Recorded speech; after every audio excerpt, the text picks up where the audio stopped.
Passe ton ballon. Quand le met au fond. Passe ton ballon. Salut les amis, salut tout le monde, c'est mardi et c'est quand même Passe ton ballon. On est ensemble pour un peu plus d'une heure d'émission. Merci d'être avec nous pour ce nouveau numéro de Passe ton ballon, votre rendez-vous foot et OM hebdomadaire. C'est la 7e de la saison ce soir et comme chaque semaine, je suis entouré de mes fidèles acolytes, à commencer par notre technicien en chef qui va nous faire quelques infidélités tous les jeudis soirs désormais. Et oui, bonsoir Idriss. Bonsoir Mathieu, bonsoir Merwan et Ama, bonsoir à tous les auditeurs de Passe ton ballon, que ce soit en live ou en podcast. Et oui, une nouvelle aventure commence pour moi, je vous invite tous les jeudis, toujours sur Twitch, à venir assister à la causerie d'Idriss, tous les jeudis soirs sur sur la chaîne Twitch de Galaxis, Galac, Galak 6, où on parlera de football un peu comme on le fait sur le ton de Passe ton ballon, à la rigolade, en détente, et sur des sujets un peu plus variés que simplement l'OM, on dira. Et voilà, ce sera juste, la parole sera à vous. Bref, vous en saurez plus si vous êtes là jeudi soir à partir de 20h. On salue tous nos copains de Galaxis qu'on connaît bien. Bien sûr, on va remercier Jordan et Stéphane qui sont à la tête de l'équipe et bien évidemment toute l'équipe qui m'accompagne. Et surtout Nicolas, le réalisateur, qui va devoir me supporter tous les jeudis maintenant. Salut. Voilà, donc si vous êtes dans le coin jeudi, passez faire un petit coucou à Idriss, il sera content. Lâchez un petit sub. Et on embête, pour dire poliment, Zerator, qui est juste le Twitcher numéro 1 en France, qui vient se mettre en face. Je t'emmerde, connard. Je sais pas si tu as vu les leaks Twitch et de son salaire, son prétendu salaire qui toucherait là sur chaque stream. Je te le souhaite, hein. Franchement, je te le souhaite. Hein. Avec nous également la nouvelle pépite du ping-pong algérien et d'ores et déjà favori pour la médaille ça c'est un coup bas en 2024. Bonsoir Ama. Bonsoir Mathieu, bonsoir tout le monde. Et oui, je suis pas très doué avec mes poignets et tout le reste. Mathieu, on a obligé de raconter ce qui s'est passé. On m'a expliqué. Alors attendez, samedi, on était à la crémaillère du nouvel appart de Mathieu qui emménage avec sa dame. Et Mathieu a eu la bonne idée de sortir une mini table de ping-pong en plein milieu de la soirée pour régler nos comptes, parce qu'on a des comptes à régler entre amis. Et écoutez-moi, alors autant il y avait de la compétition, on embrasse Steph et Romain, les deux Romains d'ailleurs, mais alors quand Ama prend la raquette, quel désastre. Mon Dieu, Merwan, tu aurais dû voir ça, j'aurais dû filmer rien que pour toi, il n'y a aucune motricité entre le haut du corps et les bras, il n'y a rien, il contrôle pas ce qui se passe, la balle elle va dans tous les sens, c'était un délire. Mamadou Sakho le pongiste Mamadou Sakho. Ah ouais, on peut dire ça, ou alors c'est juste la pression, parce qu'après quand ils sont partis, que je n'avais plus le public derrière moi, j'ai gagné 2 matchs en fin de soirée. Ah oui, on remercie les amis de Madame Mathieu qui ont joué le rôle du virage sud pendant ce tournoi de ping-pong. Oh les cracks. Ah ouais, c'était un délire. Tu sais, on est là, on parle entre amis et tout, on mange des bonbons, des conneries et tout, et l'autre il ramène une table de ping-pong. Ouais, les gars, j'ai une idée. Ça a animé la soirée. Ah oui, jusqu'à 2h du matin le ping-pong. Et enfin avec nous, vous l'avez entendu, le plus célèbre des Algéros grenoblois, derrière Nassim Akrour quand même. Le sens du ping-pong aussi. Salut Merwan. Alors écoute, ça va commencer à se taper, parce que maintenant, vu que je suis célèbre pour mon balardo-scepticisme, le petit Nassim va pouvoir aller se racheter des souliers. Les gars, Nassim Akrour, légende du GF38 quand même. Toujours en activité. Il est toujours en activité. Toujours à Annecy, ouais. Non, je crois qu'il est plus à Annecy, mais... non, il est éducateur à Annecy, mais il joue dans un club de R2, je crois, de Régional 2, comme le niveau de DHR, quoi. Légende du GF, effectivement. Il a dû taper les 300 matchs, non, avec Grenoble. Facile. Non, je crois moins. C'est quand même un globe-trotter, je crois que c'est moins. Il a beaucoup joué, parce qu'il est passé par 3 et tout aussi. Ouais, par Istres, par plein de clubs, et par la sélection algérienne aussi, quelques matchs. Et moi, j'ai commenté certains de ces matchs sur Feu Chronos, notamment face à la réserve de l'OM, où à 38-39 ans, il a des beaux restes, le tonton. Ah oui, clairement. Sincèrement, non, c'est ça, t'as raison. Plus de 300 matchs, Matt. Mais d'ailleurs, il a eu combien de sélections? Il était international. 18, ouais, mais pas tant que ça. 18, ah ouais. Ouais, c'était une époque où, c'était compliqué de ramener les joueurs en équipe nationale, surtout ceux qui jouaient à l'étranger. C'était pas forcément motivé. Et puis il y avait pas forcément les structures pour les contacter, tout ça. Début des années 2000-2004, l'activité de Nassim Akrour, 18 matchs, 6 buts. Eh bien, on le salue. Ce qui reste honorable. On le salue. Voilà. On a fait 5 minutes sur Nassim Akrour. Ouais, c'est fort quand même. Les amis, une émission tout en détente aujourd'hui, un peu chill, comme disaient les jeunes. Pas de match ce week-end, pas d'actu chaude autour de l'OM, donc on va s'amuser un petit peu. Comme on l'a fait la saison dernière d'ailleurs, quand on avait sélectionné nos 5 meilleurs matchs, on avait fait nos 11 de cœur. encore nos souvenirs d'Europe. Souvenez-vous. D'ailleurs, si vous voulez les écouter, elles sont disponibles sur toutes les plateformes de podcast. Et c'est comme on en a déjà parlé cette saison, c'est des émissions un peu intemporelles. Donc, si vous êtes à la recherche d'émissions qui ne traitent pas forcément d'actu, etc., c'est la solution. Hein. Vous allez écouter ça, vous vous amusez à faire vos petits 11, vos 5 meilleurs matchs, vous nous les envoyez aussi avec plaisir. On lit ça, on est content de voir vos réactions aussi. Et ce soir d'ailleurs, ce sont les seules émissions où Philippe Christenval et Nicolas Nkoulou sont dans les mêmes 11, sont dans la même composition d'équipe. C'est vrai. On avait fait les 11 improbables aussi, je me rappelle. Ah oui. C'était pas mal. Ouais, et ce soir, celui d'Ama. Et du coup, ce soir, ça va être un peu dans la même veine. On va enfiler nos plus beaux costumes de Nostradamus, de Paco Rabanne, puisqu'on va essayer de prédire l'avenir. Alors espérons avec un peu plus de perspicacité que Paco Rabanne. Hein, mais en tout cas, on va chacun livrer nos 5 prédictions pour la suite de la saison. Alors, il y a de grandes chances que rien de ce que l'on va dire se produise, mais bon, on est là pour rigoler. D'ailleurs, n'hésitez pas à nous envoyer vos prédictions dans le chat.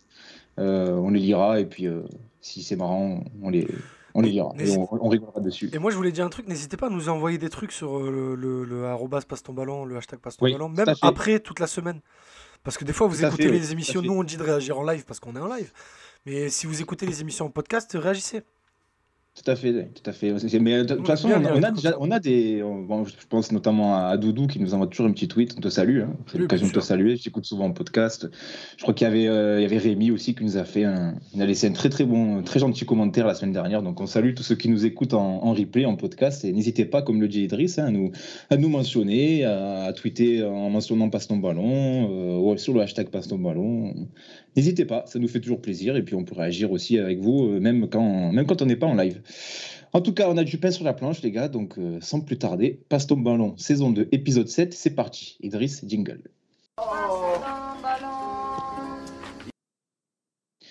Les gars, déjà, avant d'entamer les prédictions, j'ai envie de vous poser une question là pour lancer un petit peu les hostilités.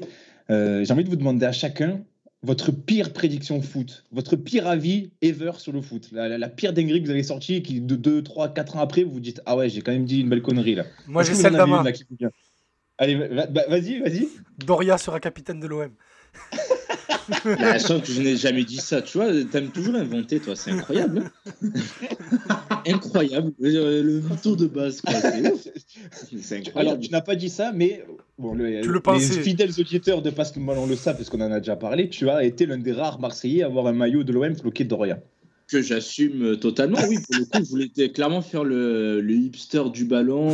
J'ai fait un pari de maillot, c'est un concept qui n'existe pas, mais moi je l'ai inventé, j'ai mis le maillot d'un mec que je pensais fort, mais en fait qui n'a pas été fort du tout. Et ouais, on m'a un peu charrié sur ça, mais par contre, non, je ne suis pas fou, j'ai jamais dit qu'il serait capitaine de l'OM, mais je pensais qu'il serait au moins une très bonne recrue, mais genre vraiment, et ben non.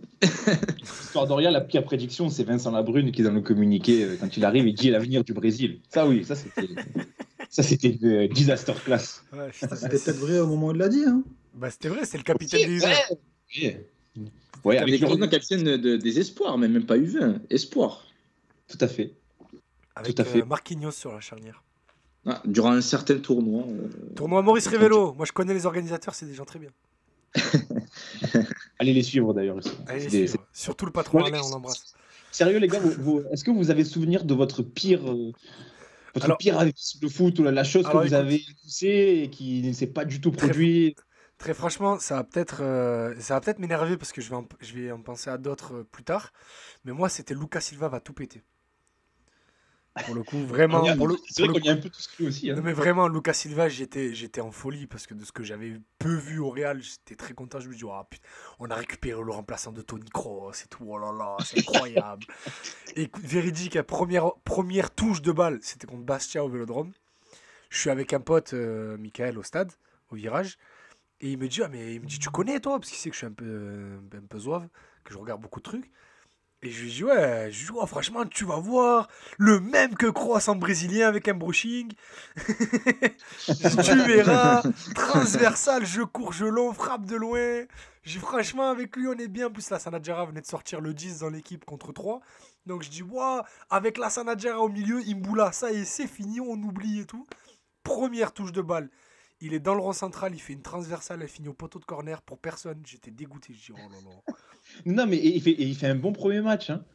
Il fait un bon il- match. Je en- crois qu'il joue contre 3. non, C'est c'est ça, c'est pas contre le. Bastia, c'est Bastia le premier match. 7-0 là, non Non, c'est non. Bastia le premier match de Lucas Silva. C'est Bastia? Ouais, c'est J'aurais dit Bastia, trois, moi. c'est Peut-être 4-1, que on Bastia. gagne 4-1, mais c'est le premier match de Lucas Silva. En fait, il est pas terrible, et en fait, moi, c'est juste cette première action où je fais, ah ouais, mon collègue, il me regarde, il me fait, c'est ça, Tony Kroos. Et en fait, le match, il est pas terrible, mais tu fais, ouais, mais c'est que le début, il va monter en puissance, t'inquiète et tout. Il est monté. On a fait jouer Isla en relayeur. Après, c'était bien Isla, mais quand même, quand t'as tous les relayeurs de l'équipe, c'est Barada, Lucas Silva, Lemina. Enfin, non, Lemina, il se barre, mais bon, bref, vous avez compris, on avait beaucoup de relayeurs. Tu t'en retrouves à faire jouer Isla au milieu, laisse tomber. Les gars, Merwan, Ama, est-ce que vous avez souvenir d'une disaster class que vous avez sortie il y a quelques OM années? ou hors OM? Oh, comme tu veux, pas forcément OM. Hein. Franchement, j'en ai pas des masses, mais je m'en veux d'avoir cru en Morgan Sanson quand il a signé à l'OM. Parce que, ben voilà, tu vois, il fait ses matchs à Montpellier, puis tu découvres la supercherie. Quand il arrive à l'Olympique de Marseille, un Casper, fantôme, soi-disant 10-15 km par match. Et sincèrement, hein, je pense que c'est un des joueurs avec Balerdi qui m'a le plus énervé ces dernières saisons. Moi, je peux l'affirmer, c'est le joueur qui a mis Mathieu dans des états que je n'imaginais même pas. Mathieu est quelqu'un de calme. Hein, les amis de Passe ton ballon, si vous commencez à connaître, si vous êtes des habitués, Mathieu est quelqu'un de très calme. Et quand vous regardez un match avec Mathieu, Ama et moi, généralement, c'est pas lui qui s'énerve le plus.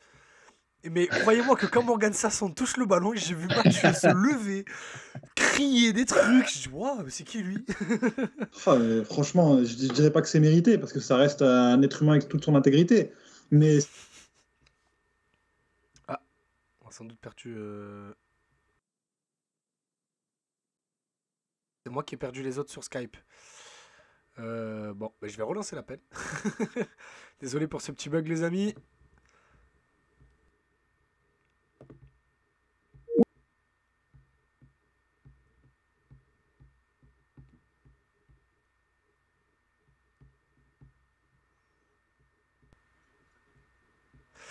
Alors, hop, les amis.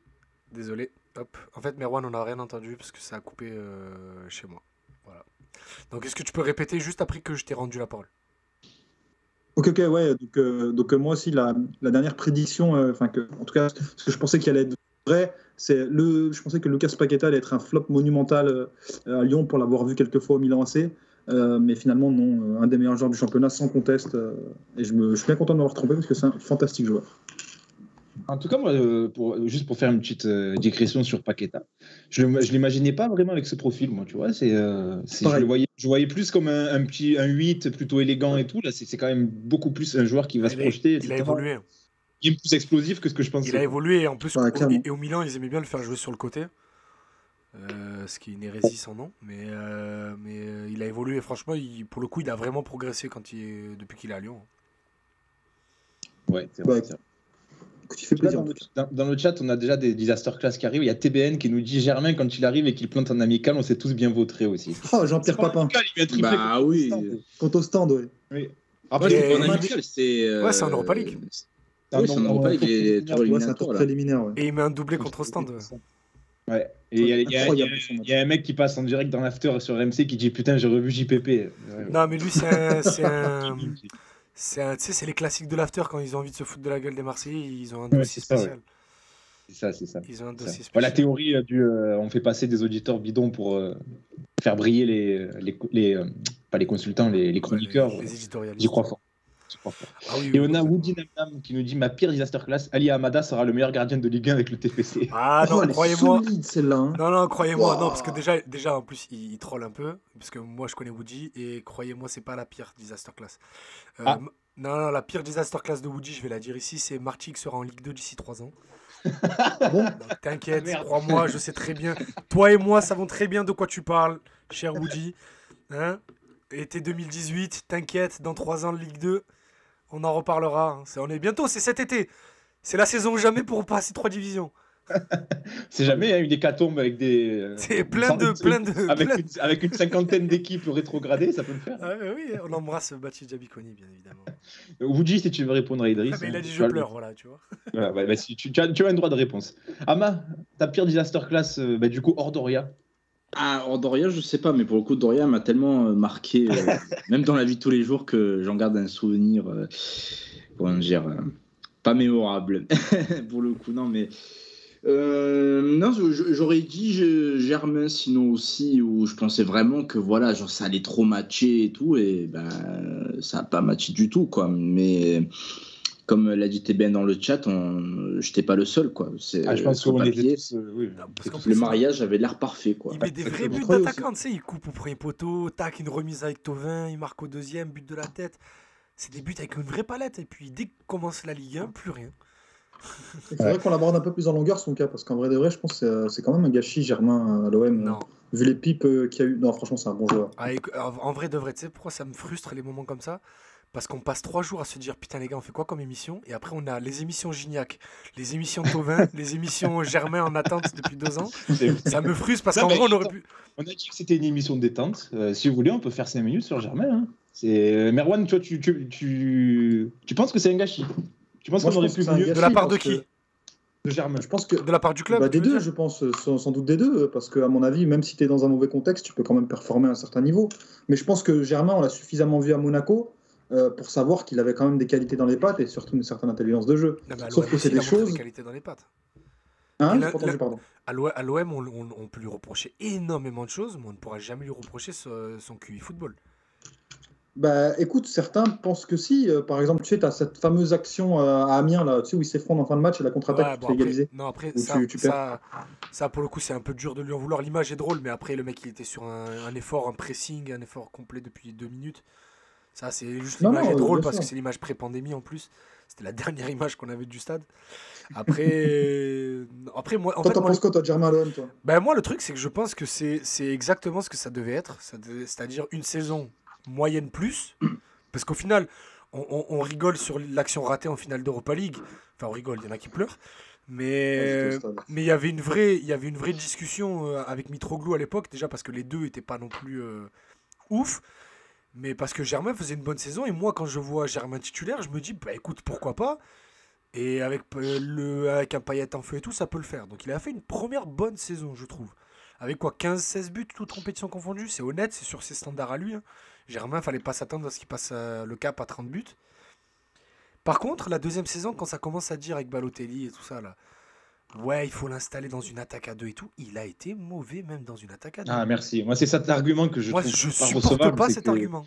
La Mais qui est légende, je déteste. utilisé par beaucoup de Ouais. techniciens Ouais. français, je bizarrement. déteste. Oui, Roland Courbis. la légende qui voudrait que Germain n'ait jamais été utilisé à 2 devant l'OM, C'est elle pas est vrai. Après, il a été. Mais c'est complètement faux, faux. ça. Non, Non, mais il a par contre, été... les gars, Attends, c'est ok. vrai, il a été beaucoup utilisé à contre-emploi seul dans l'axe. Ah, ça c'est oui, vrai. oui, mais il a eu Non, sa mais ça- chance à 2 devant. aussi. Mais bien évidemment qu'il a eu sa chance à 2 Non, mais devant. attendez, et il a eu surtout... sa chance sur combien? Non, mais les gars, il a eu sa chance sur combien de matchs? On peut pas dire qu'il est pas Ah, installé pas mal, dans une attaque franchement. à 2. Ah oui, Bah, franchement, toute la deuxième partie de c'est saison 15 matchs à tout 2019. casser. Toute la... Mais non, mais non, c'est mais même... deux matchs. Mais non. Parce que même quand il y a Balotelli, au final, il l'enlève et il met une doublette Balotelli-Mitroglou. Mais d'accord, mais ce que je veux te dire, c'est qu'il reste pas non plus 15 matchs dans une doublette à 2, Germain.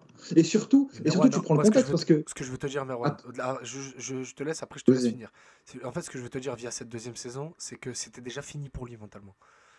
En fait, passer l'action à Madrid, où il s'est fait insulter tout l'été, il se fait vilipender, et puis surtout, moi, via le passé, quand je regarde ce genre d'attaquant-là, avec aussi son profil mental, c'est-à-dire très gentil garçon, très poli, très un peu...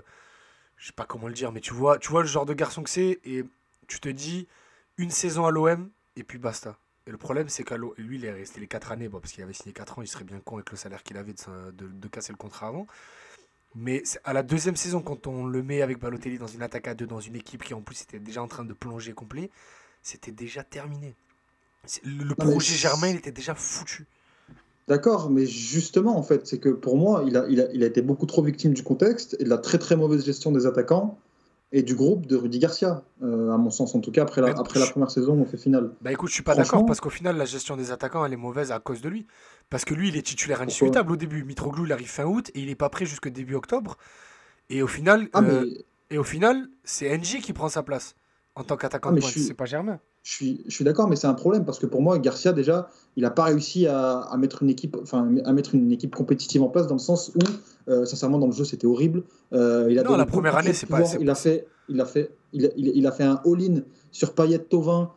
des joueurs qui jouaient arrêtés. Enfin, Germain, quand tu le vois, il a constamment été mis sur le terrain avec des joueurs débiles autour de lui. Et moi, je pense C'est en pas tout cas vrai. que dans cette Pas OM, la première c'était saison. compliqué. C'était compliqué pour lui dans ce contexte-là. Et je pense aussi qu'effectivement, comme tu dis, il a plongé mentalement après la finale de C3. Ça, c'est indéniable. La première saison, je suis pas Les d'accord. gars, on passe à- L'équipe joue très bien la première on saison. boucle le dossier Était Germain, les gars. compétitif.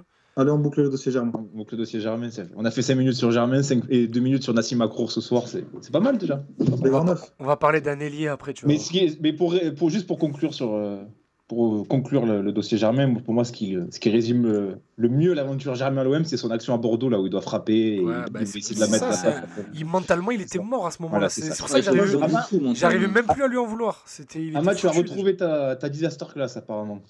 Oui, j'ai eu un flash, mais du coup, vu qu'on a fait 5 minutes sur Germain, je pense qu'on va faire 5 minutes sur ce joueur peut-être. Quand Michy Batshuayi part pour une trentaine de millions à Chelsea, je suis persuadé que Chelsea fait une excellente affaire parce que je le voyais vraiment devenir un très bon attaquant au niveau européen. Au final, là, je viens de me mettre devant sa fiche Soccerway. Il n'a jamais dépassé les 7 buts en championnat depuis qu'il a quitté l'OM et c'est une énigme. Je ne comprends pas. Même à Dortmund, sur les 6 mois qu'il fait Ben, il fait 7 buts en 10 matchs à Dortmund, donc des super stats. Tu te dis que la saison d'après, il va tout casser. Eh ben non, il fait rien. Mais en vrai, lui, pour le coup, incompréhensible. peut-être que je lui trouve des excuses, mais pour le coup, il a vraiment été baldingué de partout par Chelsea. Et quand il fait... Mais c'est étonnant que Chelsea l'utilise aussi mal, vu l'investissement, entre guillemets. Aussi mal, je sais pas, mais aussi peu. Parce que je crois que sur les 2 premières saisons, j'ai pas les chiffres en tête, mais je crois qu'il fait 5-6 titularisations, même pas, il joue jamais. Je me rappelais souvent que... Il fait 20, 12 et 16 ces 3 premières saisons en première ligue. Je me rappelle que, je crois que c'était Conte qui était coach à l'époque, il me semble, il faisait tout entrer à la 80e. J'allais rebondir sur ça. Conte, c'est un criminel pour ce genre de truc, c'est qu'il aime bien empiler les joueurs. Et parce que c'est ça qui bloque son option d'achat à Dortmund, c'est que Conte lui dit je compte sur toi pour te faire revenir et t'inquiète, tu vas jouer et tout. Et au final, il revient, Conte recrute. Il retourne à Valence. Et après, il fait prêter à Valence. Et je pense que c'est là que le shift se fait dans sa carrière. C'est qu'il passe 6 mois à Chelsea à faire des rentrées à la 92e ou à la 89e et que derrière, Conte recrute à son poste. Et puis mentalement, et ça y est, il est fini. Mais moi, pour le coup, je suis pas sûr que ce soit une disaster parce qu'on est tous d'accord. Parce que Michy, c'était un mec il était beaucoup critiqué à l'OM. Il était critiqué parce que l'équipe était mauvaise. Mais parce que l'équipe était mauvaise. Mais ouais, voilà, le mec. C'était le néant, exactement. C'est pas sûr, c'était Georges-Kevin Nkoudou, Kabela qui revient de je sais pas d'où, et de Newcastle, et Barada sous Prozac. Hein. Mais je suis d'accord, mais en fait, ce que les gens lui reprochaient à l'époque, je m'en souviens, c'est que, en gros, il disait oui, il a mis sa vingtaine de buts sur une saison à l'OM, mais qu'est-ce qu'il rate ce joueur vraiment, on a fait une bonne affaire en le vendant X millions d'euros. Mais oui, mais il était jeune, tu pouvais légitimement, enfin, à mon avis, penser qu'il allait gommer ses carences en termes d'efficacité, entre guillemets, si on peut parler de carence du nombre de buts qu'il a mis, en signant dans une meilleure équipe, en étant mieux entouré, en se déchargeant de la pression de se créer constamment des occasions lui-même. Mais c'est sur son coup de semaine violent. Il avait 22 ans, hein. Il avait 22 ans à l'OM quand il en a 28 aujourd'hui. Mais regarde les critiques que les gens ont sur Luis Enrique. Non, mais c'est ça. Non, mais les gens ont été très durs. Les gens en fait ont trop l'habitude de voir des joueurs ultra précoces. Donc quand on leur dit un joueur de 21 ans d'équipe première qui est censé jouer souvent, ils sont tout de suite, ils s'attendent à voir des Haaland, ils s'attendent à voir des Mbappé, des mecs ultra performants tout le temps. C'est pas possible. Ces gens-là sont des anomalies. Il faut l'enregistrer. Tout à fait. Je pense qu'on peut conclure sur le fait que je pense qu'il était très mal géré par l'usine à détruire les joueurs de football, c'est-à-dire le Chelsea Football Club. Hein. Ouais, c'est vrai que c'est énigmatique la manière dont il a été géré. On peut dire ça sur lui, mais sur une dizaine d'autres joueurs. Hein. Et n'oubliez pas son transfert raté à Monaco. Hein. Parce que c'est l'été 2018. Ah, là j'ai un trou. C'est l'été 2018, c'est après que nous nous fassions la finale de l'Europa League. Mais c'est 2018 du coup. Ouais, du coup c'est ça, c'est 2018. Du coup, il a une opportunité de venir à Monaco, il était chaud pour venir. Et puis il y a un truc qui bloque le transfert du côté de Chelsea, je sais pas pourquoi. Et Monaco se rapatrie sur un autre. Non, mais on l'a dit, de toute façon, le vrai rendez-vous manqué pour lui, c'est Dortmund, parce qu'il fait 6 mois super et il aurait pu y rester. Je pense que ça lui a fait mal aussi. Il prend la place d'Immobilier en plus, qui était ridicule. Donc il avait un boulevard devant lui, c'était terrible. Bon, ben voilà, on a fait 5 minutes sur Michi aussi. On avait prévenu. De toute façon, hein, ça va être c'était une ça, là, émission, ça fait quoi, 24 minutes d'émission, ça va être ça pendant 1 heure, les gars. c'est ça. Les gars, est-ce qu'on passe aux prédictions ou je sais pas, est-ce que vous avez encore des disaster class à. Moi, j'en ai une, mais je l'assume toujours pas et je Moi, continue de la supporter. Moi, c'était Radonjic aussi, je pense qu'il va dire pareil, Idriss, mais je croyais en Radonjic perso. Non, mais Je croyais en Radonjic parce que tu je me vois, suis dit que il est beaucoup trop à l'aise avec le ballon pour pas faire quelque chose dans toi, cet OM. la différence entre toi et moi, c'est que tu viens de conjuguer ton verbe à l'imparfait. Toi, c'est toujours le cas donc. Moi, j'y crois avec. Moi, c'est même pas à l'imparfait, c'est en majuscule. Et c'est pas un temps, mais je m'en fous. Non, mais moi, j'aimerais bien t'entendre honnêtement un jour sur cette affaire, tu vois. Genre vraiment, qu'est-ce que tu penses du joueur? Qu'est-ce que tu penses qu'il peut faire? Pourquoi, selon toi, ça a raté? Parce que ça m'intéresse. C'est un raté? Pour moi, bah écoute, moi je trouve qu'il a pâti de la gestion des attaquants par Rudy Garcia. Ah. Non, en fait, c'était pour reprendre les arguments sur Germain, mais en soi, les auditeurs. Moi, je suis d'accord avec ça par contre sur Radonjic. Non, écoute-moi, Merwan, crois-moi, je l'aime d'amour, mais c'est un joueur beaucoup trop bête et beaucoup trop limité pour performer dans un championnat aussi tactique que la Ligue 1. C'est-à-dire que c'est un joueur qui a besoin d'espace. Moi, par contre, j'y croyais en Bundesliga, premier degré. Et je pense qu'Hertha Berlin, c'est pas trop mal passé, même s'il jouait dans une équipe très très très faible. Mais par contre, c'est un joueur qui est infiniment nul, qui n'a aucun QI tout court, que ça soit football ou dans C'est légendaire, enregistrer ça. Non, mais les gens le savent. Mais c'est juste que moi, en fait, j'ai un Les gens attrait. le savent, les gens n'ont jamais entendu de ta bouche, Idriss. Bah, vous, oui, mais les gens, non, c'est vrai. Mais les gens, non, je te ferai pas le timer, Romain. Mais par contre, moi, j'ai un attrait pour les joueurs débiles. Dans un football tout ultra tactique, ultra scolaire, ultra. Tu dois faire ci, tu dois faire ça. Avoir un joueur qui ne réfléchit pas sous un terrain, c'est à la fois rafraîchissant et rigolo. et émerveillant pour le futur. Parce que je me dis, il existe encore des joueurs qui ne réfléchissent pas et qui, dès qu'ils prennent le ballon, jouent à l'instinct. Par contre, son instinct est infiniment pourri, mais il joue à l'instinct. Donc ça me plaît. Et moi, j'aime les joueurs bêtes. Par exemple, on me dit toujours, ouais, ben NJ, tout ça. NJ, c'est pas pareil. NJ, c'était un joueur qui était capable d'eux, mais qui était bête par flemme. Ça veut dire que lui, quand il n'avait pas envie... Capable de quoi? Il était capable de quoi, NJ? NJ était capable de beaucoup de choses, attention. Oh, il est nul! Oh non! Non, il est Je suis nul! d'accord avec Merwan, c'est pire que Radonjic. Je vais te dire pourquoi c'est pire. Parce qu'il était capable, mais qu'il s'en foutait. Mais on l'a déjà vu à Lyon. On l'a déjà vu à Lyon. Mais à Lyon, on voyait 20 minutes par match. Attendez, je suis pas en train de dire que c'était R9 Inter. Hein. Je suis en train de dire qu'il était capable de bien mieux que ce qu'il nous a montré. Je pense que techniquement, intrinsèquement, Radonjic, il bouffe NJ, vraiment. Bien sûr. Mais en termes de QI football, de placement, de QI football et même de face au but, NJ est meilleur que Radonjic, je suis de loin même. Il faut vraiment que les matchs reprennent parce que là, le niveau du débat, il a raison, Merwan. C'est terrible. Mais débat NJ Radonjic quand même. Mais justement, mais laissez-moi finir. Je dis juste NJ. Il était capable d'eux, mais il réfléchissait pas parce que il s'en foutait ou il y avait une dilettante dans son jeu. Radonjic est un joueur infiniment débile. Il ne se passe rien dans sa tête et je suis fasciné par ça. Je suis pas d'accord avec ça parce que malheureusement, je pense que en fait Radonjic, on l'a poussé dans ses travers en lui donnant 10-15 minutes par match, 20 minutes parfois. Et en fait, je pense que malheureusement, à chaque fois qu'il rentrait, il avait le sentiment de devoir. Il voulait tellement prouver, je pense, qu'il forçait énormément de choix pour se forcer à constamment être décisif. Il devait se dire, écoute, je dois marquer. Pour le coup, Merwan, c'est cet argument, j'étais d'accord avec toi sur la première saison que Rudy Garcia, où tu voyais qu'il vraiment il le boycottait, il a blacklisté. Ouais, non, ça pour le coup, oui. Et c'est vrai que ça a joué sur sa confiance, comme tu dis, sur le fait de vouloir peut-être surjouer pour montrer ses qualités. Mais la deuxième saison, il a été titulaire plein de fois, sous Villas-Boas. Les gars, non, il a eu sa chance par séquence de 2-3 matchs. Oh bah franchement, ça suffit quand tu vois le contenu des matchs. Et c'est vrai qu'il les a pas saisis. Et puis Merwan, franchement, encore si tu donnes même en Coupe de France, quand on a joué contre des équipes de niveau inférieur, peut-être qu'il avait marqué 1 ou 2 fois, mais au niveau du jeu, tu voyais que contre Granville, il marque. On avait regardé le match chez François. Oui, mais en termes de jeu, il avait fait quoi? Il a été nul à chier. Non, très franchement, après, moi, attendez, moi, ce que je dis depuis tout à l'heure, ça n'enlève rien au fait que ça soit sans doute mon joueur préféré aujourd'hui devant Messi et N'Golo Kanté. Hein. Ouais, je pense qu'on va arrêter. Mais parce que je suis conscient de ses limites, je suis fasciné et je l'aime d'amour. Parce que très franchement, voir un joueur aussi bête, capable de me mettre des buts comme il l'a mis face à Brest ou face à Toulouse avec cette célébration, il savait pas quoi faire, il a tout fait. Enlèvement de maillot, la moula de James Harden, le poing serré, le côté supporter, les oreilles en même temps, il a tout fait. J'aime ce genre de jeu. Dans un football ultra aseptisé, ultra codifié où les mecs ne pensent qu'à la célébration Instagram et tout, lui il est là, il réfléchit pas, il vient sur le terrain, ballon, et courir. Voilà, c'est tout. Ouais, et moi, ce sera le mot de la fin sur Radonjic. On embrasse Donny de Parce qu'on en a assez fait sur Radonjic. Les gars, on passe aux prédictions. À moins que vous ayez encore une petite masterclass à ajouter. Moi, là, je vais juste dire la mienne, mais elle est très récente en plus. Moi, j'ai vraiment cru que Michael Cuisance allait réussir à l'OM.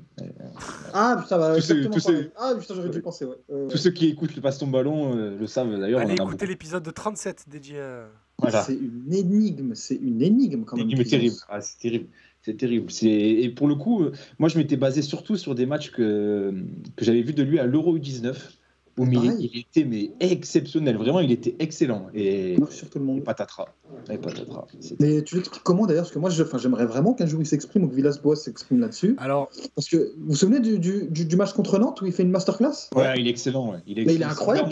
C'est son meilleur match à l'OM. Tu peux pas être aussi bon et être un joueur nul en fait. C'est pas possible. Mais on a vu qu'il avait des qualités, mais en fait, il s'est passé. Moi, je connaissais quelqu'un qui le côtoyait plutôt fréquemment à Marseille. Il a eu quelques problèmes de famille qui n'avaient rien à voir avec le football, qui ont un peu impacté son mental. Et puis derrière, très franchement, il y a eu des trucs à l'entraînement, plus le discours de Villas-Boas qui change d'une semaine à l'autre. Il n'a pas été mis dans les meilleures conditions, même si il a beaucoup de tort dans cette affaire. Écoutez, je travaille très durement sur sa possible venue à l'émission, ou dans un autre contexte, bref, mais c'est assez compliqué parce qu'il ne sait pas encore très bien ce qu'il a à dire, et puis il y a le Bayern au milieu, quoi. Donc voilà, on y travaille. Ça peut arriver dans la saison comme ça peut arriver la saison prochaine, voilà. Non, mais pour te répondre, Merwan, moi, c'est de l'ordre de l'inexplicable. Je n'ai pas d'explication à son fiasco. Est-ce qu'on a, c'est ça. Au début, on a mis un petit peu ça sur le compte de la philosophie de jeu de Villas-Boas, mais bon, c'est pas que ça, quoi. Ça peut pas être que ça. C'est pas possible. Je pense qu'au début, oui. Hein. Quand il est mis à gauche et tout, contre Bordeaux, je crois c'est. Où il est mis meneur de jeu alors que le mec il a besoin d'avoir le jeu face à lui. Oui, c'est ça. Le faire jouer numéro 10 ne lui a pas rendu service, mais bon, il ne sait pas non plus. Oui, il aurait pu le faire quand même. Ouais.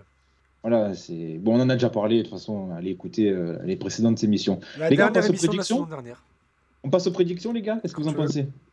Allez. Eh ben, qui va commencer? Ama. Allez, on va commencer par ordre alphabétique. Moi, il n'y a pas de jaloux. Ama, on t'écoute. Fais-nous tes 5 prédictions pour la suite de la saison. Alors, la première, l'OM va aller en demi-finale d'une Coupe d'Europe, mais pas celle à laquelle vous pensez. Attends, je t'ai vu venir. La Conférence League. Voilà, je vous le dis de suite, on va terminer 3e. Après avoir fait 2 gros matchs à l'extérieur face à la Lazio et Galatasaray, surtout après ce qui s'est passé face au club d'Istanbul au match aller. Mais comme l'OM, c'est l'OM. On va se vautrer à domicile contre la Lazio. Et quand on aura la possibilité de se qualifier lors de la dernière journée à domicile contre le Lokomotiv, je le vois venir de loin. On va faire un faux pas. Et hop, 3e.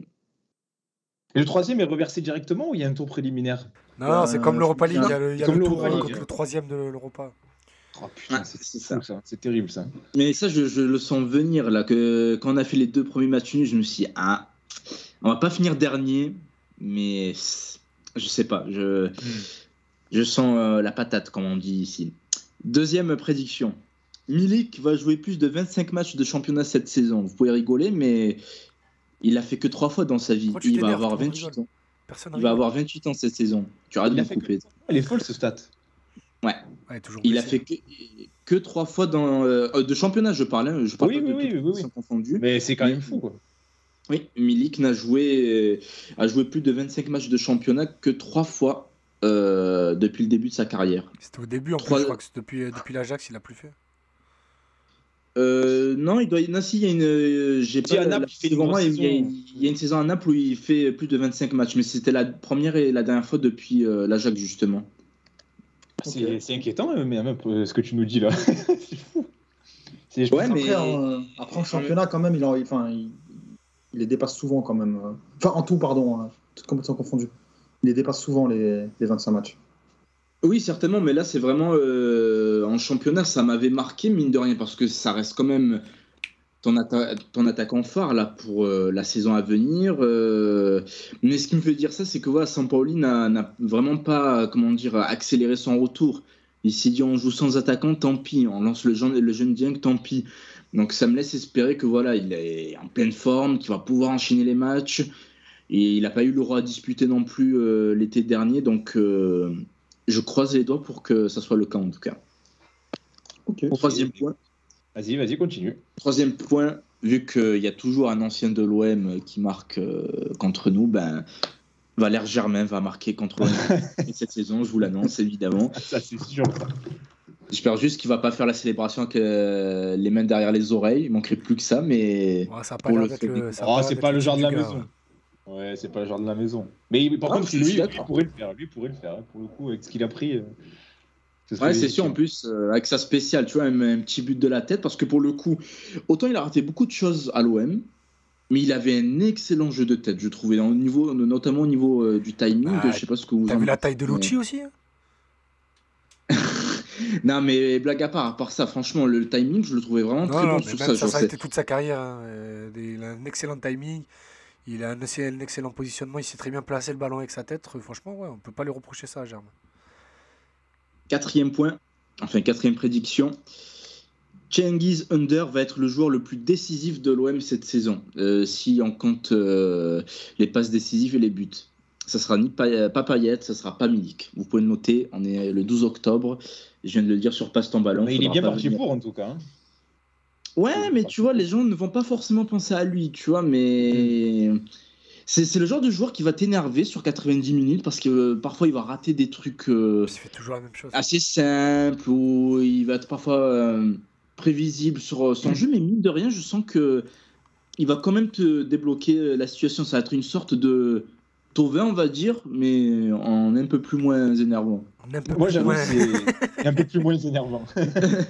Moi, j'avoue que c'est une bonne surprise. Hein. Je pense que c'est même Cengiz. peut-être mon joueur préféré sur le début de saison, Cengiz. Je suis m'attendais très pas à ce très que tu fan. dises ça. Ah non, vraiment. Moi, je m'attendais à voir un mec un petit peu. Allez, pas à la Radonjic, mais tu vois, très très énervant, qui lâche pas assez souvent son ballon, qui fait des mauvais choix. Et Ouais. pour l'instant, je trouve que ce que tu perds dans ses mauvais choix, etc., tu le gagnes dans sa Ouais. justesse devant, dans sa disponibilité, etc. Donc, Ouais, je pense. Non, mais je suis pas étonné que tu l'aimes bien. Je pensais que t'aimais plus Guendouzi par contre. Non, mais après Guendouzi, oui, je l'apprécie, mais Guendouzi, je m'attendais en fait. C'est Ouais, plus la surprise. Ben, moi, ça me Guendouzi, fait je pareil à m'attendais à ce l'inverse en fait. Under, ce qu'il donne de- j'étais sûr de ce qu'il allait apporter. Et Guendouzi, je savais aussi que ça allait être le meilleur milieu de l'effectif, mais pas à ce niveau-là quand même. Là, très franchement, il y a eu des moments face à Rennes où je me suis dit, où je me suis posé la question pendant le match de dans le monde qui est capable de faire tout ce qu'il est en train de faire là. Bon, je suis vite redescendu, mais je me suis posé la question quand même. Tu es pas un peu marseillais, toi? Non, vraiment, vraiment pendant le match, il y a une séquence de 15-20 minutes où il rate rien. Tout le temps le bon choix, le bon timing. Je suis là, je me regarde, je fais waouh, mais depuis la reprise du championnat, il se passe quoi là avec lui? Mais sinon, non, sinon, je suis d'accord avec toi. Vas-y, Ama, tu peux continuer. Le dernier point qui va faire plaisir à un membre de Passe ton ballon, Leonardo Ça, c'est Balerdi va retrouver l'équipe nationale d'Argentine Ouah, sur non. la saison 2021-2022. Oh, la pièce dans la machine. Oh non, mais sérieux. Notez ça. Oh, comme il s'est énervé en plus. Et je termine sur Il a ça. frappé sans son argument. ordinateur. Voilà, mais j'apporte même pas d'argument. Je voulais juste dire ça. Je pense en plus. Et on en reparle dans quelques mois. T'es sérieux Alors là, Juste pour savoir, pas obligé d'argumenter, juste t'es sérieux ou pas? Ouais, je pense, mais pas parce que Balerdi est un phénomène. Je trouve qu'il a des qualités, mais c'est juste que quand je vois les défenseurs de l'équipe nationale d'Argentine, je me dis bon. Ok. en vrai, là, De ce point de vue-là, c'est même possible parce que les choix de Scaloni parfois, bref, mais ok. Mais bref, ok. Et la moitié est tombée de sa chaise. je me suis levé pour te dire. Je me suis levé. En vrai, quand je vois qu'il y a encore Otamendi, qui a, je sais pas, 32, 33 ans, qui est encore dans l'équipe et qui n'a jamais été ouf dans sa carrière. Bon, en sélection, Il il a bon. toujours fait le taf sans être Ouais, Ouais, mais il a que- jamais été nul. Ouais, mais il a jamais été Je nul. regarde, Otamendi. je regarde l'effectif argentin. Bon, t'as quand même des indéboulonnables. Des mecs comme Cristiano Oh Romero, là là. Lisandro Martinez, bon, c'est quand même au-dessus. Mais derrière, il y a des gars. Mais t'as franchement, même un mec que j'aime bien, hein, par exemple, Facundo Medina, que je trouve bon à Lens. Mais c'est un défenseur de Lens, tu vois. oui, c'est ça, Normalement, même sur le principe, il doit pas être en équipe nationale même d'Argentine. les mecs Et lui, comme Attends. Rassure-moi, Medina, il est quand même meilleur que Balerdi. oui, je le trouve meilleur, oui. Ah, je sais pas, c'est un autre style, c'est pas comparable. C'est pas Ouais. comparable. Moi, je parle pas sur ce sujet parce que. À l'instant T, je le préfère. À l'avenir, je pense que Il Balerdi a coûte une, 4 fois moins que Balerdi. Hein. Il a a Mais par une contre, plus Medina, grosse oui, marge c'est de excellent, ouais. progression. Medina, oui, c'est un excellent joueur, par contre, oui, c'est vrai. C'est vrai. Mais c'est vrai que oui, d'avoir un joueur de lance dans l'équipe nationale d'Argentine, c'est un peu bizarre. Ça fait un peu C'est toi qui viens de souffler, Marwan? Il avait besoin de souffler et tout. Il avait besoin de faire pas redescendre réagir la sans pression. faire une tirade de 10 minutes là. Tu enchaînes sur ma prédiction? Vas-y, enchaîne. Oui, j'ai terminé, j'ai fait mes 5. Ah, pardon, Je voulais pardon. terminer en beauté. Première prédiction pour moi, Sampaoli va changer de système en courte saison. C'est pas improbable qu'il le fasse pas, mais pour moi, c'est une vraie possibilité parce que je pense qu'on peut proposer d'autres choses avec cet effectif et qu'il va peut-être se rendre compte que s'il veut compter sur ses hommes forts, en tout cas sur les joueurs intrinsèquement les plus forts, et le plus possible en même temps, il va peut-être devoir changer de système et ou d'animation. En courte saison, ça me paraît incontournable. Après, on verra bien. Ça, c'est la première prédiction. La deuxième, Mandanda prendra sa retraite en fin de saison. Oh, mais toi, tu veux que je meure, toi. Ouh là là. Bah, écoute, moi, je pense que c'est possible. Alors, Je sens qu'il est en fin de parcours. Alors, C'est vrai, excuse-moi. c'est pas impossible. Ouais, c'est vrai, c'est Non, vrai. je vais vous expliquer pourquoi c'est impossible. Je connais un peu, très franchement de loin, la personne. Il va pas s'asseoir sur les 2 dernières années de son contrat. Ouais, Même bah, s'il après, a divisé son salaire par 2, il s'assera pas dessus. ouais, il a dit le contraire quand même. Hein. Il a quand même dit que c'est pas parce qu'il prolongeait un certain temps que mécaniquement il irait au bout. Et je pense aussi que le fait de manquer la Coupe du Monde, possiblement après ça sera là, parce qu'il ne sera pas dans le groupe Il sera pas. en fin de saison prochaine. Je pense que ça peut lui mettre un coup et lui. Non. Ah, ça a encore coupé.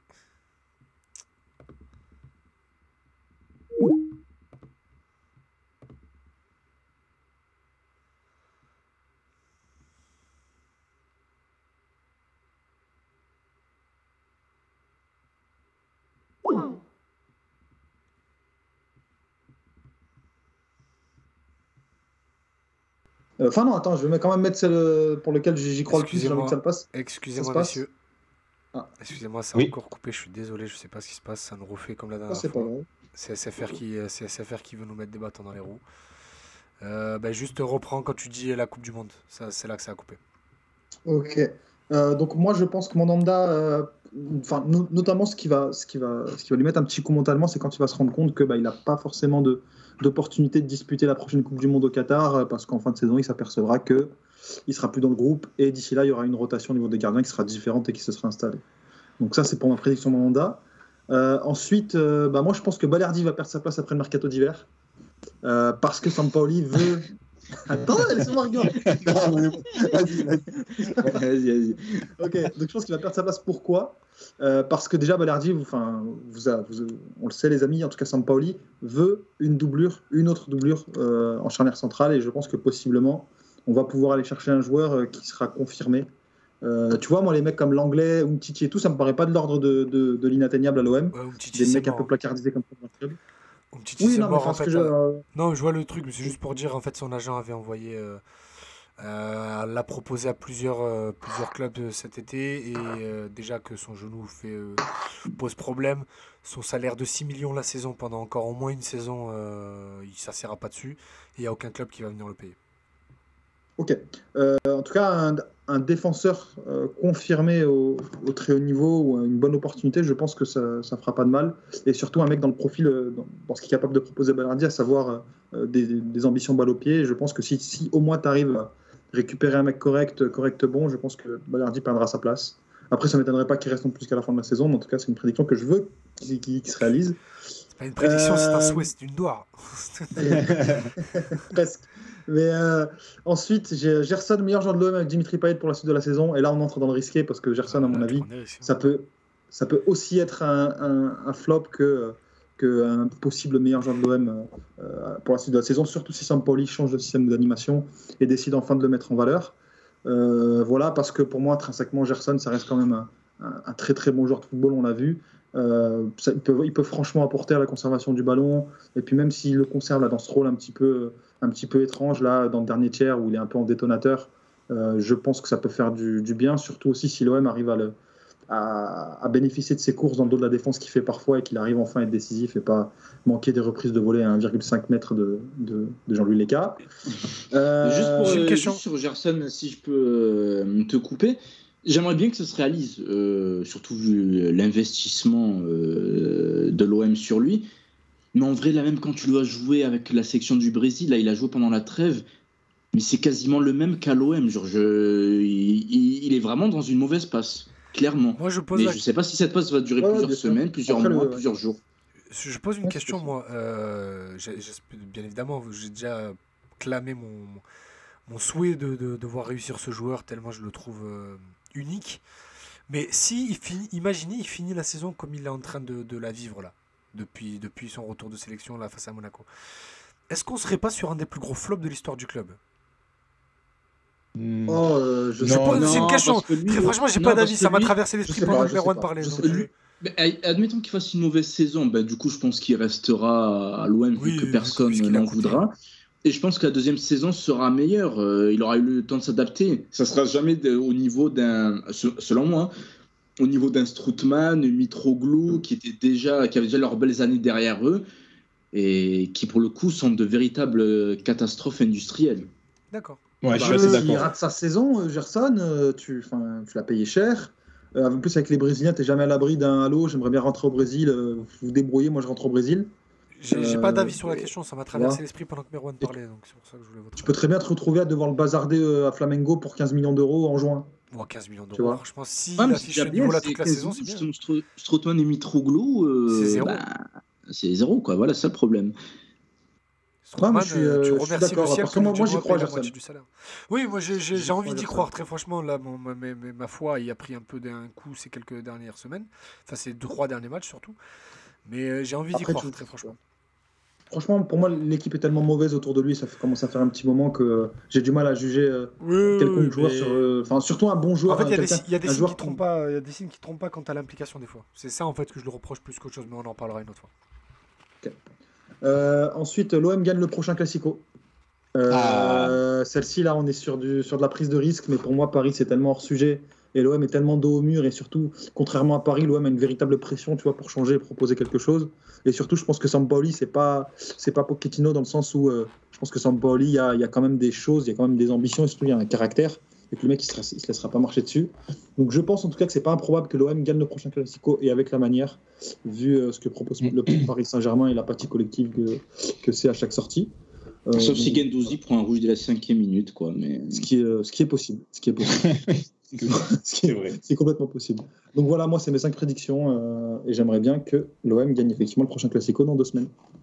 Eh ben, très bien. Franchement, les gars, pour l'instant, on est sur des trucs. Alors, il y a des trucs risqués, mais c'est pas tout à fait. C'est pas farfelu La dernière victoire à domicile contre Paris, ça fait 10 ans, les gars. Ouais, putain, c'est terrible. Il a dit c'est pas farfelu, et après il va faire allez Idriss. Allez Idriss, vas-y, maintenant c'est à toi, vas-y, vas-y. J'en ai pas mis une parce que je l'ai vu dans le groupe WhatsApp aujourd'hui, mais j'espère que Idriss va la sortir. Alors je sais pas parce que moi je vous ai envoyé des conneries au feu rouge, donc je me rappelle même pas de ce que j'ai mis. Alors vas-y Idriss, on t'écoute, vas-y. Alors moi je vais commencer direct, Sampaoli ne finit pas la saison. Déjà d'entrée, vas-y. Je vais penser direct. Sampaoli finit pas la saison, je suis sûr. Je connais bien trop mon OM pour savoir que mauvaise série de résultats en avril, genre, tu sais, dans le sprint final. Et il dit allez vous faire foutre, et il se barre. Et ça te choque le podium ou pas? Ça s'effondre? Oui, je pense que c'est la seule condition. Si tu te bats au podium, il n'y a aucune raison pour qu'il s'en aille. Mais je pense que s'il y a un effondrement et que tu te retrouves à la 6e, 7e place, un mauvais résultat à domicile contre Lyon lors du retour. Et là, après le lendemain dans l'équipe, il s'en va. Il a présenté sa démission ce matin à la direction du club. La deuxième, la trêve hivernale et le retour de Payet à La Réunion. va plomber la fin de saison de l'OM.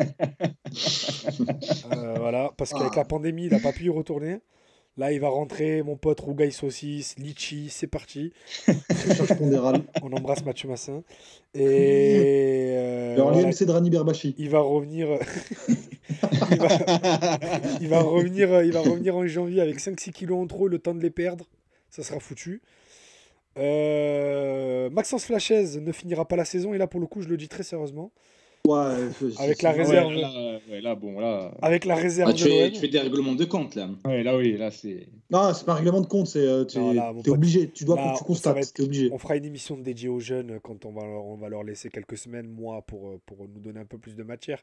Mais quand tu es coach de la réserve, que tu fais jouer Bilal Nadir, qui est un milieu récupérateur, meneur de jeu, quand tu as sur la même feuille de match Jonathan Pitou, Hugo Bertelli, Salim Ben Seguir, donc deux internationaux 2003 et un international 2004, et que tu n'arrives pas à les faire jouer ensemble, c'est qu'il y a un problème.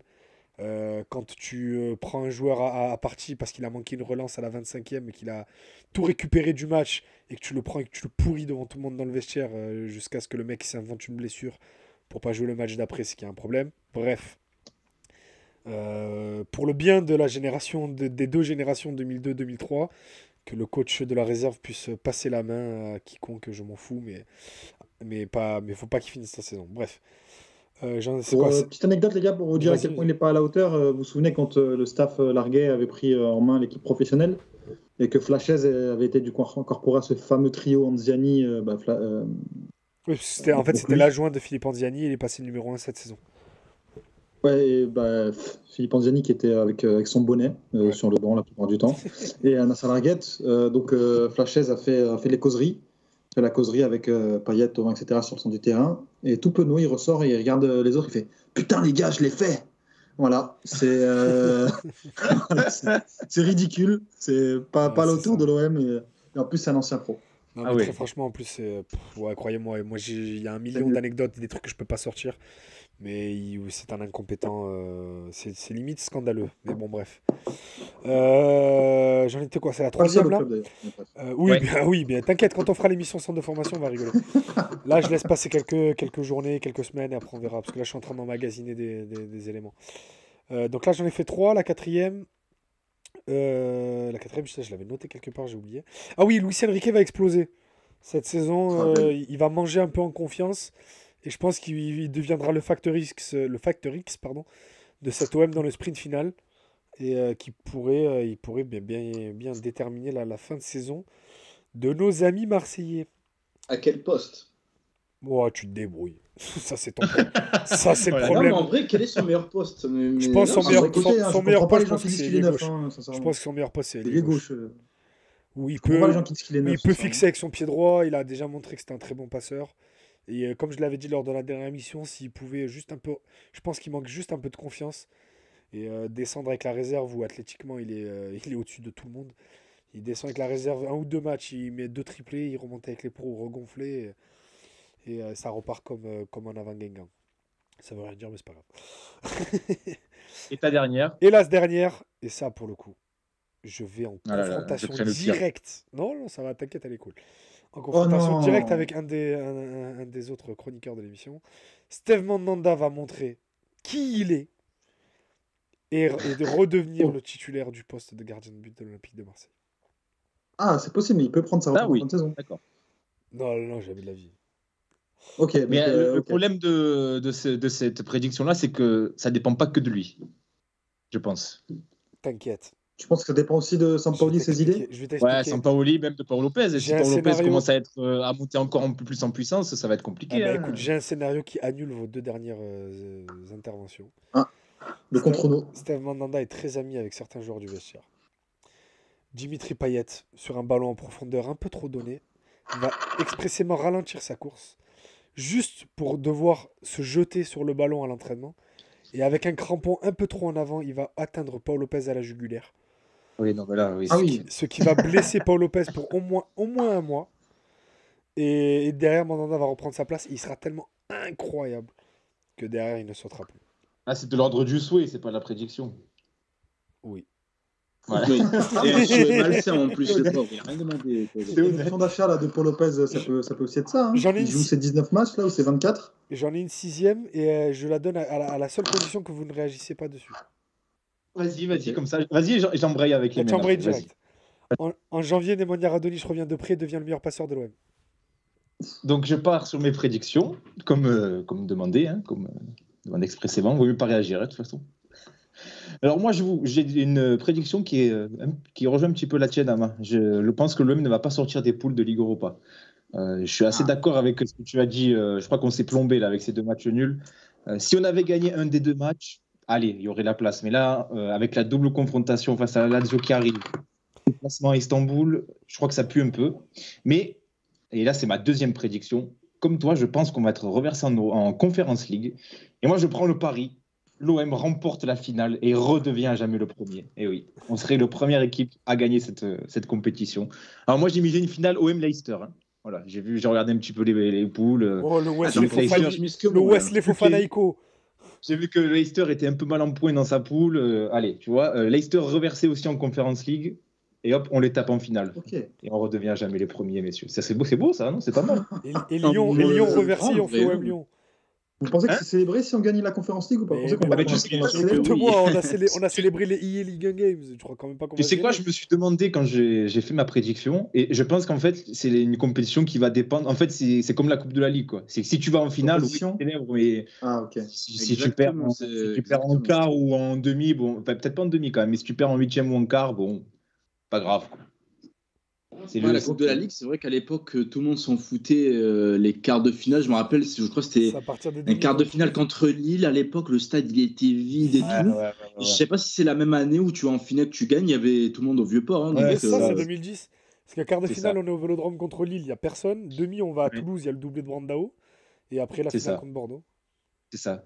Voilà, je pense que c'est un petit peu dans la même veine, en fait. Oui, si tu vas au bout, ben oui, t'es content, mais si tu vas pas au bout, bon, Et l'année tu t'en d'après, tu t'en remets facilement. Quoi. on joue Monaco en quart de finale. Et il y a Aspilicueta qui marque. Oui, Aspie qui marque. Et ouais. le stade, Son but à l'OM. Et le stade ne saute même pas, tout le monde s'en fout. Ouais, tout le monde s'en fout. Ouais. Terrible. C'était terrible. Ouais. Ma 3e prédiction, et plus qu'une prédiction, c'est un petit peu un avis, et je suis curieux de vous entendre là-dessus. Je pense que Payet va encore souvent être absent. Ça, c'est Ah. prévu. Parce que je viens de regarder, il a joué que 50% des matchs. Hein. La moitié des matchs, il n'était pas là. Alors, pour raison officielle, blessure, mais j'ai l'impression qu'on est un petit peu rentré dans une gestion de Payet. Vous avez remarqué qu'il n'a jamais enchaîné des matchs le jeudi et les dimanches. Vous avez pourquoi, remarqué que quand il y a eu des gros enchaînements de matchs, c'était un coup il était blessé, un coup il n'était pas là, un coup il jouait titulaire. J'ai l'impression qu'on est un petit peu dans une gestion qui est un peu inavouable de Payet et qu'on le met un petit peu au frais de temps en temps et qu'on dit bon, on va dire qu'il est blessé.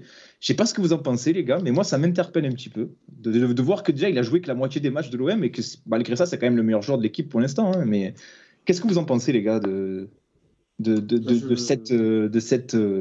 cet avis que j'ai?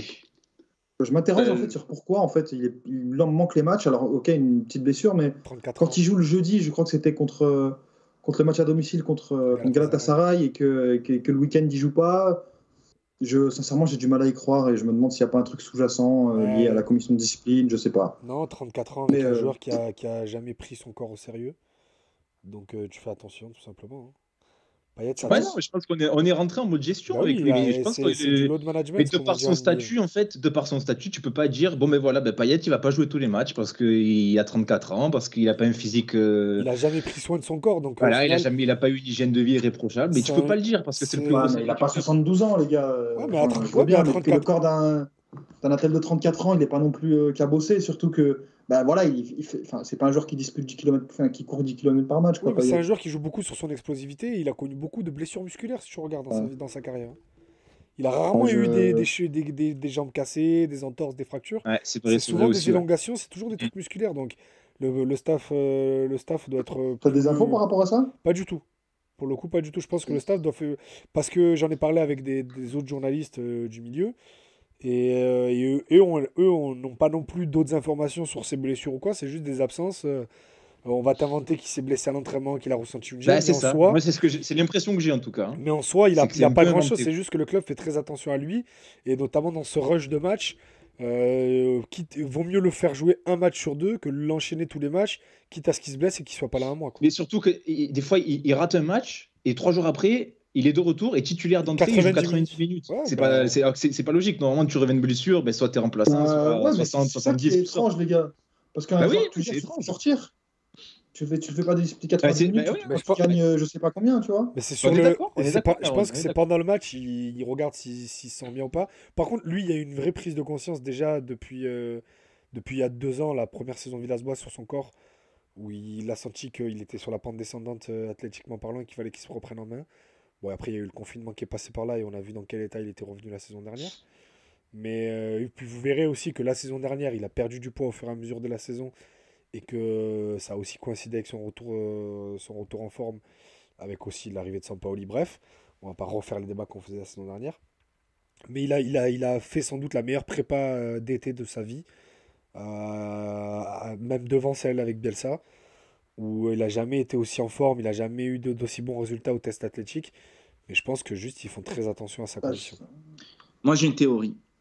Vas-y. Bon, même si je n'y crois pas, mais dans un an, il y a quoi? Non, je pense que c'est mort.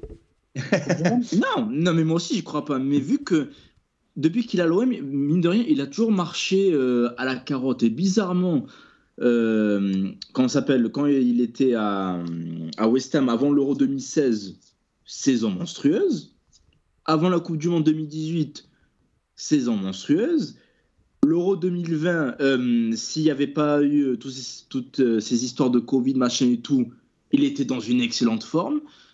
Et là, bizarrement, il revient très bien. Moi aussi, j'y crois pas à son inclusion sur le finish en équipe de France. Mais peut-être que dans sa tête, lui, il réfléchit comme ça. Je pense, mais je sais pas si tu as vu la conf de presse de Deschamps. Est-ce que Dimitri Payet est une possibilité? Non, il a même pas réfléchi une seule seconde. Ça peut lui mettre un coup, je pense. Je suis sûr que c'est le genre de joueur qui regarde Oui. et ça peut lui mettre un coup. Non, pas à cet âge-là. Ça y est, je pense que c'est fini pour Payet. Non, mais en tout cas, je suis content de voir que vous êtes aussi un petit peu intrigué par ces absences répétées et qui sont parfois justifiées de manière un peu bizarre par le club. Donc, voilà, Ouais, ça c'est clair. je suis pas fou, ça me rassure.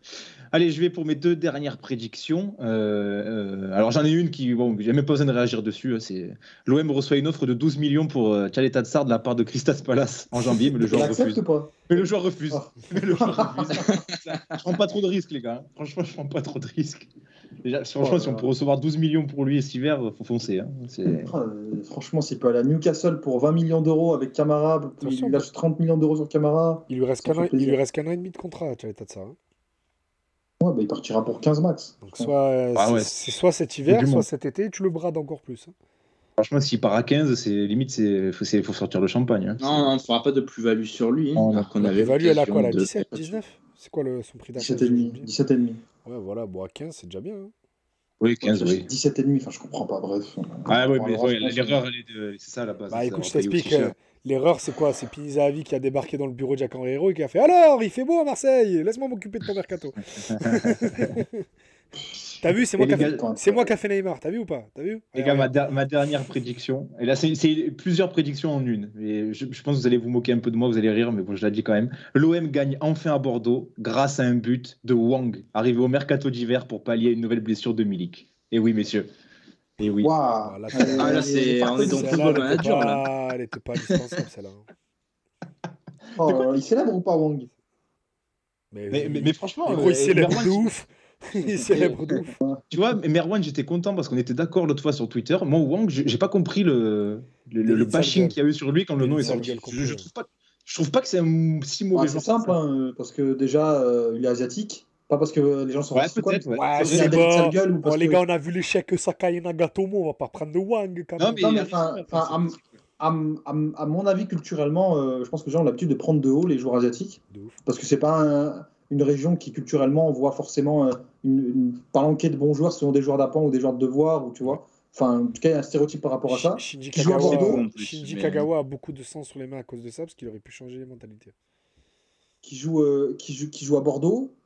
et que les mecs regardent pas forcément les matchs de Bordeaux, qui voient un mec qui met 8, 9, 10 buts, et pour eux, c'est pas assez, parce qu'il y a toujours, tu sais, une dissonance entre ce que les gens pensent que l'OM c'est actuellement, est-ce que c'est vraiment, et, tu penses en fait que Wang, bah, c'est pas assez bien pour toi, alors que tu as typiquement besoin d'un profil comme ça. Enfin, tu pourras en avoir besoin, en tout cas, dans ton équipe, et ça ferait du bien. Je suis entièrement d'accord. Moi, alors, je dis pas qu'il faut absolument payer les 10-15 millions que réclamait Bordeaux. Évidemment que c'est oui, c'est surtout moi, par exemple, j'étais refroidi par ça. Mais il a quand même 29 ans et Non, sa seule saison. C'était vraiment le prix de Wang. 10 millions, c'est vraiment trop. son 7 prix, maximum. Vraiment 7. Non, mais voilà, mais je trouve que dans un club comme Bordeaux, où il n'y a pas forcément beaucoup de pourvoyeurs de ballons pour lui, il s'en sort pas trop mal. Hein. Il se fait quand même des belles petites stats, il se crée des occasions. Même techniquement, il est plutôt très à l'aise. Oui, techniquement, il est plutôt doué.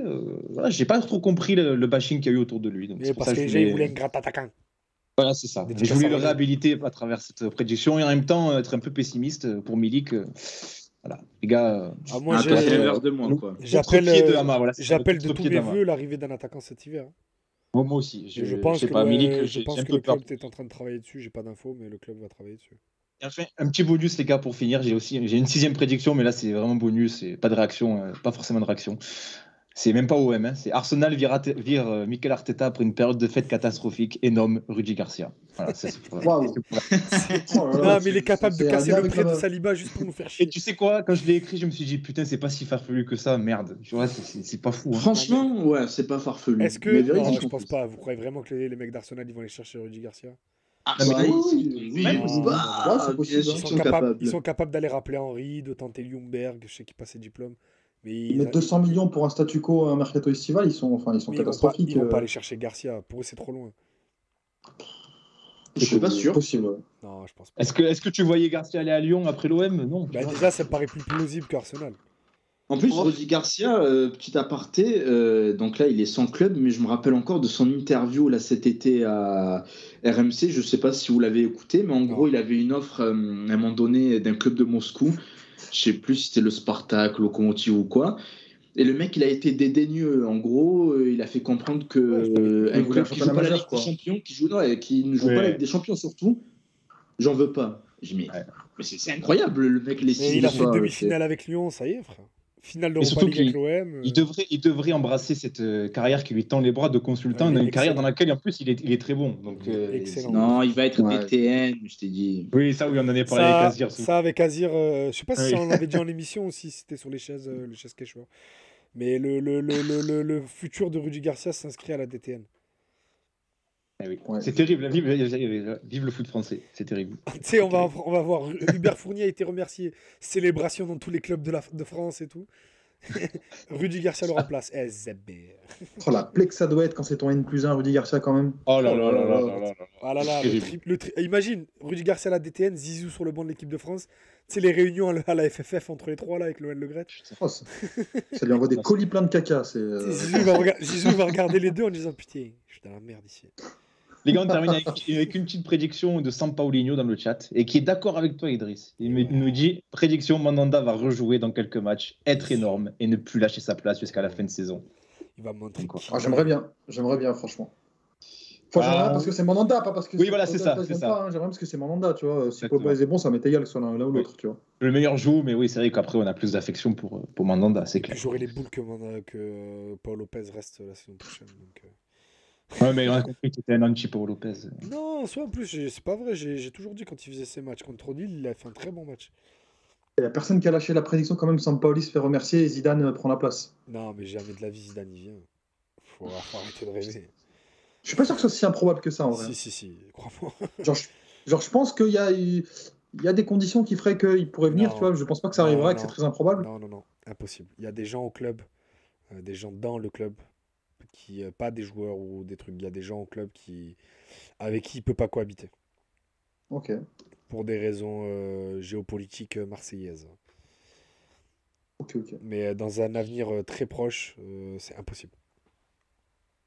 C'est vrai qu'on aurait pu y penser, hein, parce qu'on n'a pas été beaucoup à imaginer une fin de Sampaoli en autre boudin à Marseille là, cette saison. Moi, je l'ai dit. Oui, mais qu'un seul sur 4. Vous pouvez chercher dans mes tweets, je l'avais dit en prévision avant la première journée. Je me souviens. J'ai dit ça a pété, Sampaoli finit pas la saison. Je me souviens. Bah écoute, on verra bien. Les gars, je vous propose de conclure avec enfin ce jingle qu'on va utiliser. La première minute pastis de la saison. La première minute pastis Twitter. Jingle. Idriss, s'il te plaît. Ah, qui veut un petit pastaga, les mecs, hein?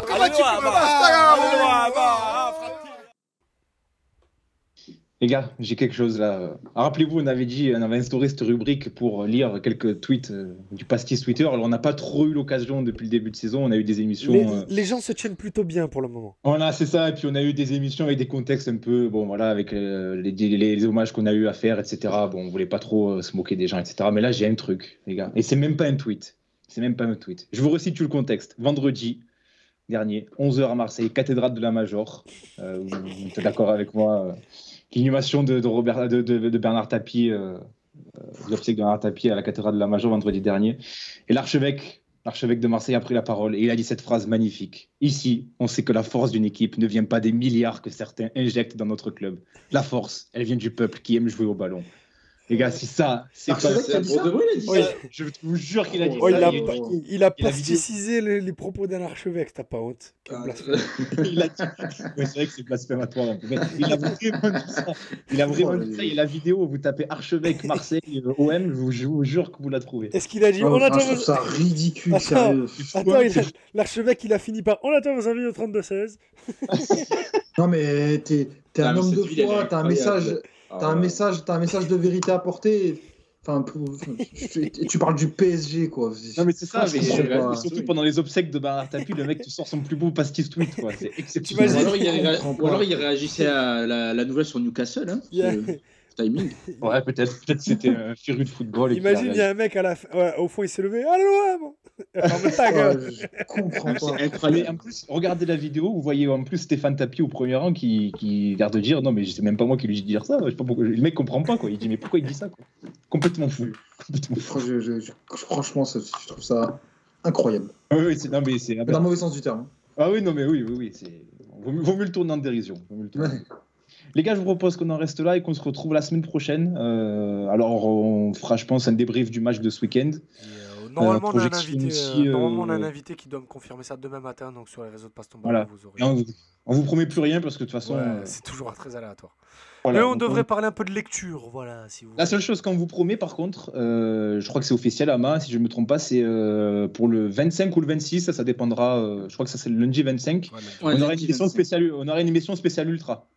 Ouais, avec Sébastien Louis qui a écrit plusieurs ouvrages sur les ultras, qui est très très très calé dessus. Et l'histoire a voulu qu'il soit libre le lendemain d'OM PSG. Et vu comment se passent les ambiances depuis le début de la saison, ça pourrait être ça pourrait tomber à point nommé entre guillemets pour qu'on parle de ça, quoi. Voilà. Donc, on reviendra peut-être un peu sur le match, mais s'il y a des incidents, évidemment que là, ça sera du pain béni pour nous. On l'espère pas. Non, mais ça sera bien de faire. On l'espère pas, parle pour toi. Moi, je l'espère. Ouais, mais toi, tu aimes l'odeur du sang. Oui. Non, mais en vrai, ça serait bien de parler avec un peu de recul et à tête reposée sur tout ce qui s'est passé depuis le début de la saison, parce que c'est un début de saison comme ça ne s'est jamais passé dans l'histoire de la Ligue 1. Ce sera une émission qui sera énormément axée sur ce qui s'est passé avec les envahissements de terrain, les incidents, etc. Exactement. Donc on vous donne rendez-vous le 25, mais il y aura une émission avant ça la semaine prochaine avec un invité ou peut-être pas, on verra bien. Ouais, en tout cas, vu les disponibilités de tout le monde la semaine prochaine qui s'annonce compliqué, il y a des chances qu'on ne la fasse pas en live et qu'elle soit disponible directement en podcast. Voilà, oui, c'est ça. Enfin, on vous tiendra informé sur le Twitter de Passe. D'ici demain ou après-demain, vous saurez ce qu'on fait. Et n'hésitez pas d'ailleurs à nous mentionner pour nous dire vos disaster class, vos prédictions aussi sur Twitter. N'hésitez pas à nous mentionner, on lira ça avec plaisir. Donc on se dit la semaine prochaine, les gars. On se dit la semaine prochaine et puis passez une bonne semaine et puis salut tout le monde. Salut tout le monde.